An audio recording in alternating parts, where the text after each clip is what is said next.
করতে পারেন। কিভাবে আমল করবেন আমি বলে দিব, তবে কি কি উপকার পাবেন সেটা আমি বলে দিচ্ছি। নাম্বার 1, 1 নাম্বার হচ্ছে এই আমলটা করার মাধ্যমে আল্লাহ তাআলা আপনার ঘরের সকল অভাব দূর করে দিবেন। দ্বিতীয় নাম্বার হচ্ছে আল্লাহ পাক রব্বুল আলামিন আপনার ঘরের ভিতরে বরকত দান করবেন।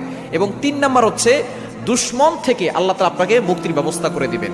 এবং 4 নাম্বার হচ্ছে আপনার জানমাল নিরাপত্তার ব্যবস্থা করবেন আল্লাহ তাআলা। এবং 5 নাম্বার হচ্ছে হাউজে কাউসারের পানি আল্লাহ তাআলা আপনাকে দান করবেন। কেননা এই সূরা কাউসারের ভিতরে ইন্না আতাইনাকাল কাউসার, হাউজে কাউসারের ব্যাপারে আল্লাহ পাক রব্বুল আলামিন বলে দিয়েছেন যে এটা নবী সাল্লাল্লাহু আলাইহি ওয়াসাল্লামকে আল্লাহ তাআলা হাদিয়া দিয়েছেন হাউজে কাউসার। একমাত্র আমাদের নবীজি সাল্লাল্লাহু আলাইহি ওয়াসাল্লাম তার উম্মতদেরকে হাউজে কাউসারের পানি পান করাবেন, যা সাদা হচ্ছে দুধের থেকেও বেশি সাদা এবং মধুর থেকেও বেশি মিষ্টি। একবার যে পান করবে 500 বছর ধরে তার কোনো পানি তৃষ্ণা লাগবে না। এটা আপনি কিভাবে আমল করবেন?